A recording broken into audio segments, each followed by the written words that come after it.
नमस्कार साथियों, आज के क्विज प्रोग्राम में आप सभी का स्वागत है। आज हम हैं नेहरू युवा केंद्र में।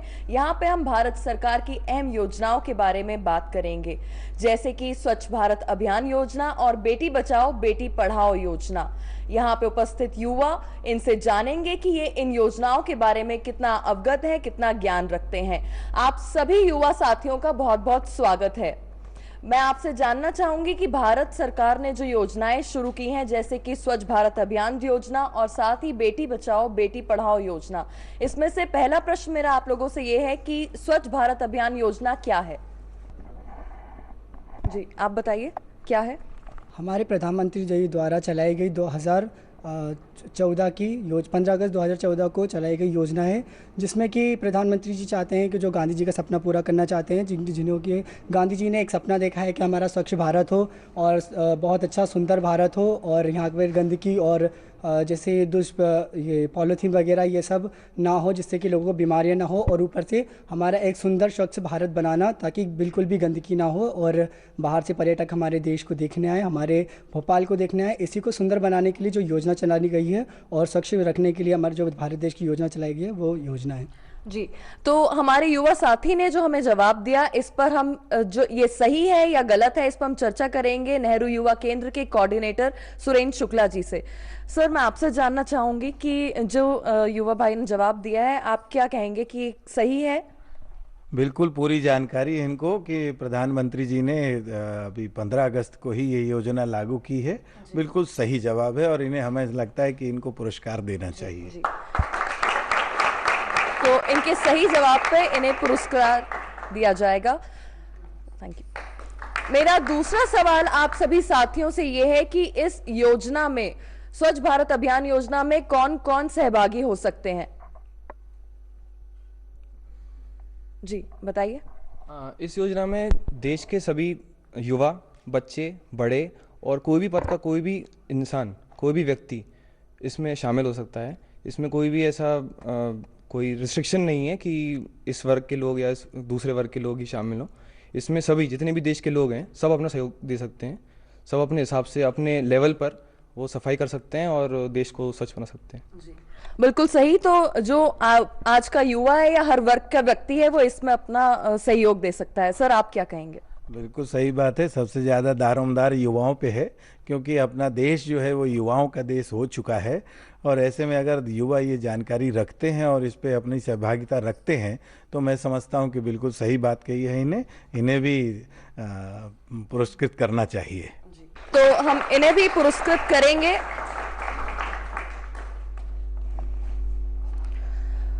साथ ही साथियों, मैं आप सबसे ये जानना चाहूंगी कि इस योजना को आगे बढ़ाने के लिए हमें और क्या करना चाहिए? जी। मेरे हिसाब से इस योजना को आगे बढ़ाने के लिए हमें आज अभी इसी वक्त से शपथ लेनी चाहिए कि हम अपने आजू बाजू कचरा ना करें। हम खा के हर कहीं पॉलीथीन, और जैसे कि अभी इस कार्यक्रम में ही जो भी हमें नाश्ता वगैरह मिला तो जिसके पैकेट्स हैं तो उसको हमें सही जगह पे फेंकना चाहिए, ताकि इससे हमारे आजू बाजू का जो वातावरण है वो साफ़ रह सके और जो है हमारा देश वो जो है वो साफ़ सुथरा रह सके। इसलिए इसे आज से ही हमें मतलब इसको कार्यक्रम को आगे बढ़ाने के लिए आज से हमें पहल करनी चाहिए और आज से ही अपने आसपास, अपने गली, अपने मोहल्ले, अपने घर में साफ सफाई रखना चाहिए।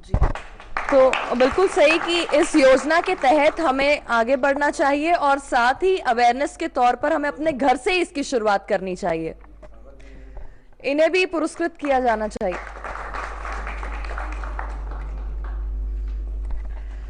तो आइए जानते हैं आज के युवाओं से कि आखिर प्रधानमंत्री ने जो योजना शुरू की है, प्रधानमंत्री जनधन योजना, वो क्या है? जी बताइए। जनधन योजना जो है वो ज़ीरो बैलेंस से खोली जा सकती है और ये कोई भी व्यक्ति खोल सकता है। जिसके पास आधार कार्ड हो वो खोल सकता है और इसके लिए कोई भी डॉक्यूमेंट्स वो अवेलेबल ना हो तो वो भी खोल सकता है ज़ीरो बैलेंस से। जी सर, आप क्या कहेंगे कि प्रधानमंत्री की जनधन योजना के जो बेसिक रिक्वायरमेंट्स हैं वो क्या हैं? क्या इन्होंने सही जवाब दिया? और अभी किसी से पूछिए, एक आध से, अभी ये अधूरा जवाब है। आप में से कोई बताना चाहेगा कि प्रधानमंत्री की जनधन योजना आखिर क्या है? आप बताइए। प्रधानमंत्री की जनधन योजना जो है वो 15 अगस्त 2014 को शुरू हुई थी। इसलिए शुरू हुई थी क्योंकि आज भी हमारे देश में ऐसे बहुत लोग हैं जिनके पास बैंक अकाउंट नहीं है, जो कि खुद का जो व्यापार खोलना चाहते हैं, सेल्फ एम्प्लॉयमेंट करना चाहते हैं, तो उसके लिए भी उनके पास फंड नहीं है। तो एक जमा पूंजी के लिए और एक सिक्योरिटी के लिए, सिक्योरिटी फॉर मनी के लिए आप अपना बैंक अकाउंट खोलते हैं, लेकिन आजकल बैंकों में हमको कुछ डिपॉजिट करना पड़ता है, बहुत सारे डॉक्यूमेंट्स रहते हैं, और आजकल इतनी लिटरेसी नहीं है इंडिया में कि लोग उसको क्लीनली अपना अकाउंट खोलें। इसलिए प्रधानमंत्री ने एक जो योजना निकाली है, जनधन योजना, इसके तहत कोई भी इंसान अपने देश का वो किसी भी बैंक में जाके अपना ये जनधन योजना वाला अकाउंट खोल सकता है विद ज़ीरो बैलेंस। अगर उसके पास कुछ भी नहीं है देने को तो भी वो खोल सकता है, और एक बहुत बेसिक, या उसका वोटर आईडी कार्ड हो, या राशन कार्ड हो, या आधार कार्ड हो, उसके बूते पे वो एक अपना अकाउंट खोल सकता है। अपने कम से कम एक वोटर आईडी हो, आधार कार्ड हो, या कुछ भी इस प्रकार के डॉक्यूमेंट को लेकर आप इस योजना के तहत बैंक अकाउंट खोल सकते हैं। अब हम जानना चाहेंगे सर से कि सर क्या यही बेसिक रिक्वायरमेंट्स हैं? जी हाँ, बिल्कुल यही है। उन्होंने सही जवाब दिया है कि एक कोई आइडेंटिटी कार्ड होना चाहिए, चाहे वो आपके ऑफिस का आइडेंटिटी कार्ड हो, चाहे राशन कार्ड हो, चाहे वोटर आईडी हो, या आधार कार्ड हो। कोई भी एक डॉक्यूमेंट्स लगा के जीरो बैलेंस पे आराम से खाता खुल जाएगा। और इसके बाद सरकार के आदेशानुसार 30,000 का बीमा होगा, जो एक लंबे समय के बाद आपको माना जाएगा, और इसका लेन देन प्रक्रिया चालू रहेगी। बेसिक इस योजना का कारण ये है कि हमारे देश में आर्थिक स्थिति मजबूत रहे, उसको व्यवस्था रहे, और हर इंसान को ये पता हो कि हम आर्थिक रूप से थोड़ा थोड़ा बचत करके अपनी ज़िंदगी को जी सकते हैं। आपको याद होगा वैश्वीकरण में जब पूरे विश्व में आर्थिक ग्राफ नीचे आने लगा था, तब केवल अपना देश ही ऐसा था जहाँ पे आर्थिक मजबूती रही है। उसी को बेस पे लेकर इस योजना को आदरणीय प्रधानमंत्री नरेंद्र मोदी जी ने लागू करवाया कि बचत योजना जितनी मजबूत होगी अपने देश की, उतना ही अच्छी आर्थिक स्थिति होगी। बिल्कुल सही जवाब है।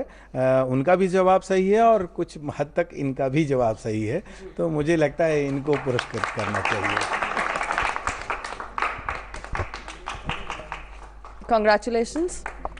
कॉन्ग्रेचुलेशंस।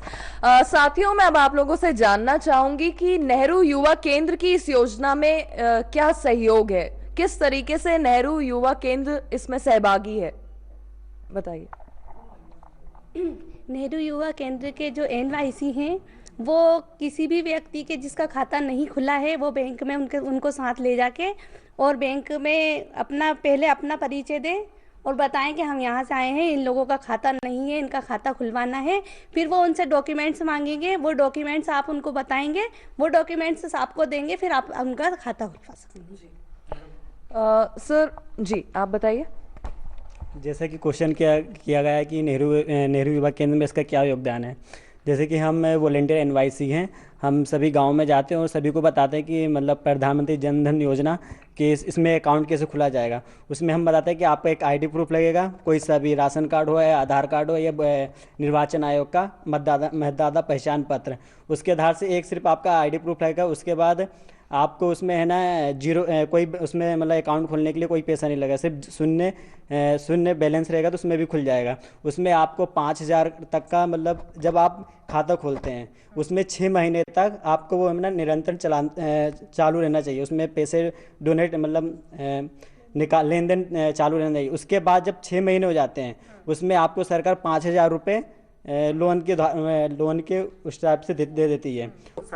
जी जी, तो आइए जानते हैं कोऑर्डिनेटर साहब से कि क्या कहेंगे वो। सर, क्या इन्होंने जो बताया वो बिल्कुल सही जानकारी है? बिल्कुल, उनको इसलिए भी जानकारी है कि वो नेहरू युवा केंद्र के युवा मंडल से हैं और NYC के रूप में पदस्थ हैं, और इन लोगों ने काफ़ी खाते खुलवाए भी हैं, इसलिए उन्हें बिल्कुल व्यक्तिगत जानकारी के तौर पर सही जानकारी है, सटीक जानकारी है कि कैसे जनधन योजना प्रधानमंत्री जी के अपने देश में लागू है, और बिल्कुल मैं समझता हूँ कि उन ये पुरस्कार के हकदार हैं। तो साथियों, आपने देखा कि किस तरीके से नेहरू युवा केंद्र इसमें सहभागी है। वो लगातार जा रहे हैं, गाँव तक, लोगों तक पहुंच रहे हैं और इसमें लोगों की मदद कर रहे हैं कि वो अपना अकाउंट खोल सके और निरंतर अपना जो बैलेंस है वो बनाए रखेंगे तो इन्हें 5,000 तक का लोन भी मिलेगा। आइए अब हम अपने युवा साथियों से जानते हैं कि आखिर बेटी बचाओ बेटी पढ़ाओ योजना क्या है। तो आप में से कौन जवाब देना चाहेगा? जी बताइए। मैम, जैसे बेटियां नहीं होगी तो घर का काम कैसे होगा, उन्हें पढ़ाना भी है, मतलब पढ़ाना लिखाना है। और जैसे बहुत से लोग होते हैं कि बेटी आना मतलब पापे ऐसा कुछ है, लड़कों का होना ज़रूरी है, ये लड़कियां हैं तो क्या करेंगी घर, ये कैसे होगा, मतलब समाज में बदनामी होती है ऐसा वैसा, तो उनका सोचना गलत है। मतलब लड़की है तो कल है, और लड़की को पढ़ाओ आगे बढ़ाओ, बस आज के लिए बस। जी आप बताइए। मैम, बेटी बचाओ अभियान हमारे देश में चलाया गया है, जिसका मतलब एक जो मेन कारण है वह ये है कि हमारे देश में जहाँ की बेटियों को कभी दुर्गा कभी काली के रूप में नवरात्रि के टाइम में बिना कन्या पूजन के व्रत पूर्ण नहीं होता, हमारे उसी देश में कन्या भ्रूण हत्या जैसे महापाप किए जाते हैं। तो बेटी बचाओ अभियान सबसे ज़्यादा इसलिए चलाया गया है ताकि कन्या भ्रूण हत्या जैसे जो पाप हो रहे हैं वो होना बंद हो जाए। और हमारे देश में जो नारी है वो पुरुष से बिल्कुल कंधा मिलाकर चलती है, लेकिन फिर भी कहीं ना कहीं उन्हें वो पूरा सम्मान नहीं दिया जाता जो कि पुरुषों को मिलता है। इसलिए मैं आज यहाँ पर खड़े होकर सबको मतलब यही कहना चाहती हूँ कि कभी भी लड़कियों को लड़कों से कम नहीं समझना चाहिए और उन्हें भी पूरा मान और सम्मान दिया जाना चाहिए। और हमारे देश में हमारे प्रधानमंत्री, हमारे मुख्यमंत्री सब बेटी बचाओ बेटी पढ़ाओ जैसी योजना चला रहे हैं, तो उनकी योजना चलाने से कुछ नहीं होगा जब तक कि हम खुद इस बात को समझे ना। जब तक हम खुद सक्षम नहीं होंगे तब तक ये सारी योजनाएं निष्फल है। इसलिए हमें आज अभी अपने घर से ही बेटी बचाओ बेटी पढ़ाओ जैसी योजनाओं को जो है सहारा देना चाहिए और आगे बढ़ के इन योजनाओं को पूर्ण करना चाहिए और सरकार की हेल्प करना चाहिए। दोस्तों आपने देखा कि बेटी बचाओ बेटी पढ़ाओ एक बहुत ही अहम योजना सरकार ने, चाहे हमारी राज्य सरकार हो चाहे भारत सरकार हो, उन्होंने चालू की है और ये आज के समाज की अहम जरूरत बन चुकी है। जिस प्रकार से अपराध लगातार बढ़ते ही जा रहे थे, इस पर रोक लगाने के लिए इस तरह की योजनाओं का होना बहुत जरूरी है। आइए जानते हैं, अगला सवाल करते हैं अपने साथियों से। साथियों ये बताइए कि बाल विवाह पे रोकथाम के लिए क्या अहम कदम उठाने चाहिए? जैसा कि भारत सरकार ने नियम पहले से लागू कर रखे हैं कि 18 साल से पहले किसी लड़की की शादी नहीं होनी चाहिए और 21 साल से पहले किसी लड़की की शादी नहीं होनी चाहिए। तो उसी रूल को देखते हुए लोगों को ये सोचना चाहिए कि जब तक कोई जैसे शादी करने के लिए जैसे जब तक शादी किसी लड़का या लड़की की शादी हो रही है, जब तक वो सक्षम नहीं हो शादी करने के लिए, तब तक उनका फ्यूचर बन नहीं पाएगा। और जब फ्यूचर नहीं बन पाएगा तो शादी करने से कोई मतलब नहीं। तो समय से पहले कुछ चीज़ करो तो बिगड़ती है। वही चीज़ को ध्यान रखते हुए बाल विवाह बहुत बड़ा अपराध है और उसके लिए भारत सरकार ने काफ़ी योजनाएं भी बनाई हैं। धन्यवाद। आइए चलते हैं सुरेंद्र शुक्ला सर के पास और जानने की कोशिश करते हैं कि सर क्या बाल विवाह पे रोकथाम करने के लिए किस तरीके से रोक लगाया जा सकता है? बाल विवाह रोका जाना समाज के लिए इसलिए बहुत ज़रूरी है कि बाल विवाह में होता यह है कि बच्चे को पता ही नहीं होता है कि उसका विवाह किस लिए हो रहा है, क्यों हो रहा है। क्योंकि 18 साल से कम उम्र के जब लड़कियों की शादी होती है तो उन्हें शारीरिक क्षमता ही नहीं होती है उनकी कि वो उस रिलेशन को मेंटेन कर सके। बच्चेदानी कमज़ोर होती है, शारीरिक रूप से वो मजबूत नहीं होती हैं, उनसे दूसरे कार्य नहीं हो पाते हैं। तो ज़्यादातर मृत्यु दर बाल विवाह के बाद ही होती है महिलाओं की। तो उस मृत्यु दर को समझने के लिए स्वास्थ्य के परिपक्वता पे आने के बाद ही, स्वास्थ्य परीक्षण के उपरांत ही ये माना, रिसर्च करने के बाद ही ये हुआ कि 18 साल की उम्र कम से कम लड़कियों की होनी चाहिए और 21 साल से कम की उम्र लड़कों की नहीं होनी चाहिए।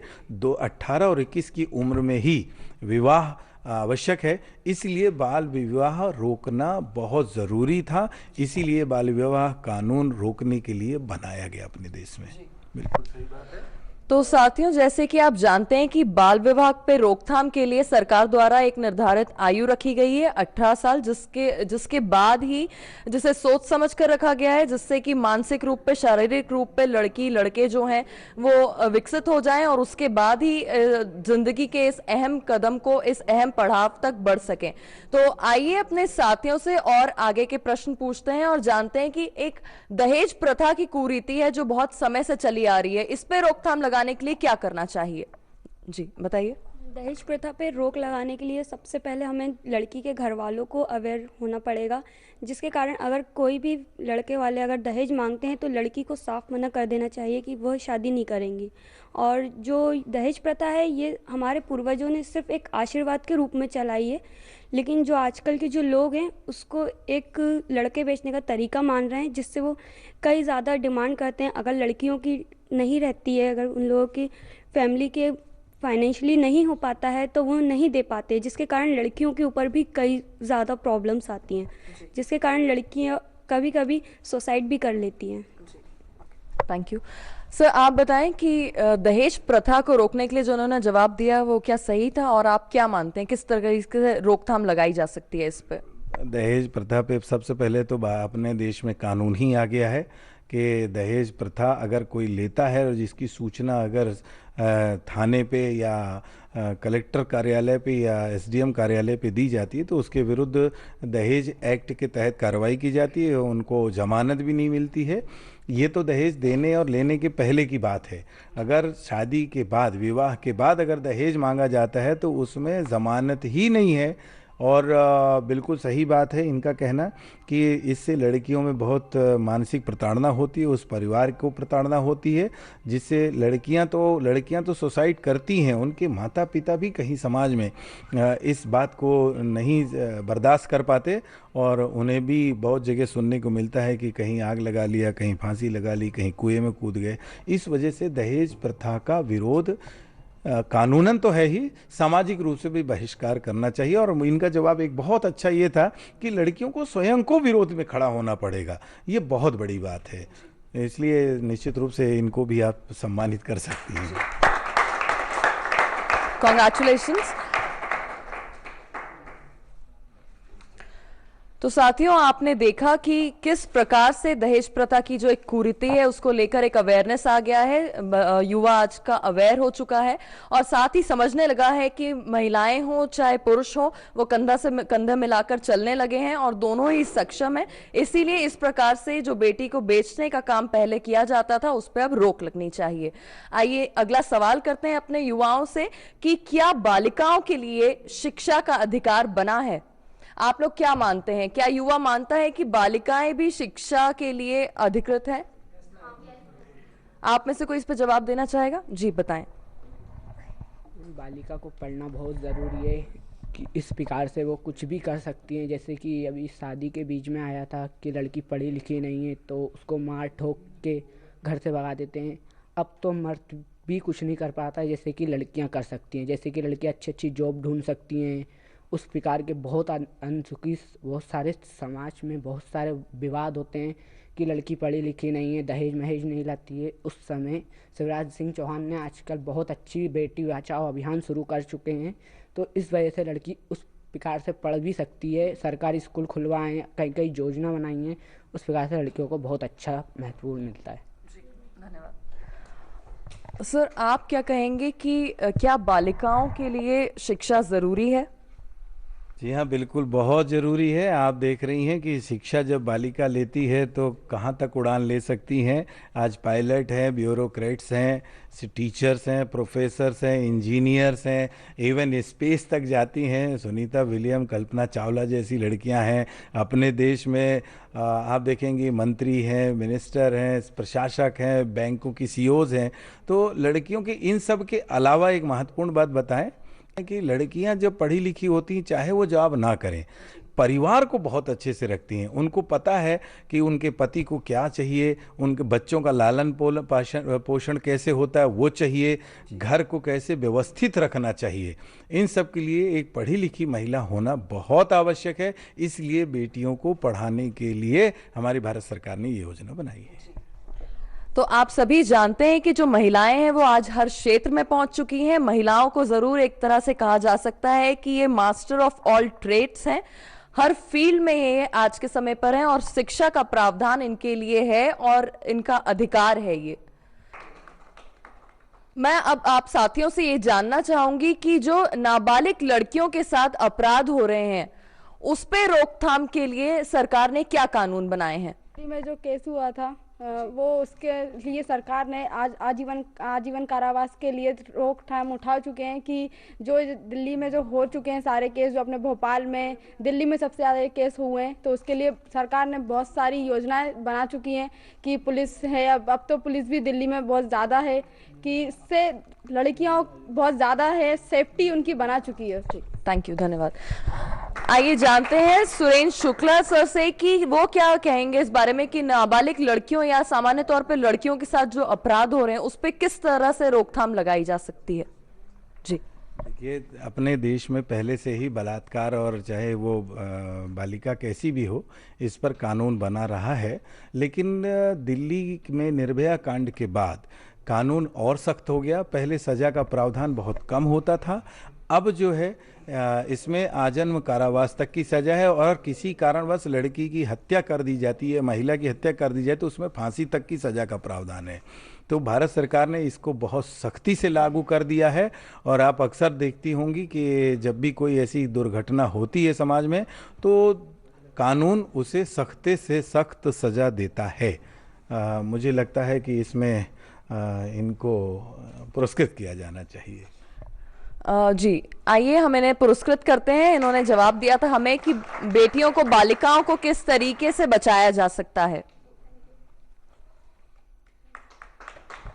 आइए चलते हैं सुरेंद्र शुक्ला सर के पास और जानने की कोशिश करते हैं कि नेहरू युवा केंद्र का क्या योगदान है युवाओं को पढ़ाने में। कि नेहरू युवा केंद्र के युवा मंडल और महिला मंडल हमने गांव-गांव में बना रखे हैं, और महिला मंडल में 20 महिला सदस्य होती हैं। वो बाकायदे गांव में जहां बेटियां पढ़ रही होती हैं वहां, और जहां नहीं पढ़ रही तो उनको प्रेरित करने के लिए हमारी वो लड़की महिलाएं जाती हैं, और वो बाकायदे उनको जागरूक करती हैं कि इनको जो है वहाँ पे उनका एडमिशन करवाती हैं स्कूल में। हमारे वॉलंटियर्स ट्रेंड होते हैं इसी के लिए, उनकी हमने हफ्ते भर की ट्रेनिंग रखते हैं साल भर में, वो साल भर ट्रेंड होते हैं और इसी आधार पे गांव का सर्वे करते हैं। सर्वे करने के बाद वो 5 साल से उम्र की जितनी लड़कियां होती हैं उन्हें स्कूलों में जाके उनका नाम लिखवाती हैं, उनका एडमिशन कराती हैं। और जैसा कि सरकार की योजना है कि शिक्षा के लिए कोई फीस नहीं है, कोई वो नहीं। और अब तो एक नया प्रावधान आ गया है CBSE कोर्स में कि प्राइवेट स्कूलों में भी गरीब बच्चों को फ्री ऑफ कास्ट शिक्षा के लिए लगाया गया है। तो वहाँ बेटियाँ जो हैं वहाँ उनका एडमिशन हमारे नेहरू युवा केंद्र के कार्यकर्ता जाते हैं और उनका एडमिशन कराते हैं। तो साथियों, आपने देखा कि किस प्रकार से नेहरू युवा केंद्र अपने आप में एक अहम भूमिका निभा रहा है। गांव-गांव, मोहल्ले, गलियों तक जाकर लोगों को इसके बारे में बता रहा है और साथ ही मदद कर रहा है कि किस प्रकार से वो अपना प्राइवेट, चाहे निजी स्कूल हो चाहे सरकारी स्कूल हो, उसमें एडमिशन ले सकें। साथियों, भारत सरकार के स्वच्छता अभियान के तहत आज हम यहाँ पर ये शपथ लेंगे कि हम अपने देश को कैसे साफ सुथरा मोहल्ला, गांव, घर रखेंगे। तो आप सबसे अनुरोध है कि कृपया हमारे साथ ये शपथ। मैं शपथ लेता हूं कि मैं स्वयं स्वच्छता के प्रति सजग रहूंगा और इसके लिए समय दूंगा। हर वर्ष 100 घंटे यानी हर सप्ताह 2 घंटे श्रमदान करके स्वच्छता के इस संकल्प को चरितार्थ करूंगा। मैं ना गंदगी करूंगा, ना किसी और को करने दूंगा। मैं यह मानता हूं कि दुनिया के जो भी देश स्वच्छ दिखते हैं, उसका कारण यह है कि वहाँ के नागरिक गंदगी नहीं करते और ना ही होने देते हैं। इस विचार के साथ मैं गांव-गांव और गली-गली स्वच्छ भारत मिशन का प्रचार करूंगा। मुझे मालूम है कि स्वच्छता की तरफ बढ़ाया गया मेरा कदम पूरे भारत देश को स्वच्छ बनाने में मदद करेगा। जय हिंद। तो दोस्तों, आपने देखा कि आज का युवा बहुत ही समझदार हो चुका है और भारत सरकार, राज्य सरकार की इन योजनाओं का पूरा ही लाभ उठा रहा है। साथ ही आज का युवा बेटी बचाओ बेटी पढ़ाओ योजनाओं के लिए नुक्कड़ नाटक कर रहा है, घर घर तक जा रहा है और वो अपनी जिम्मेदारी समझता है कि लड़कियां भी लड़कों के साथ कंधा बढ़ा के आगे बढ़ें और साथ में काम करें, साथ में जीवन अर्पण करें। तो इस प्रोग्राम में अभी के लिए इतना ही। हम फिर आएंगे नए प्रोग्राम के साथ। धन्यवाद।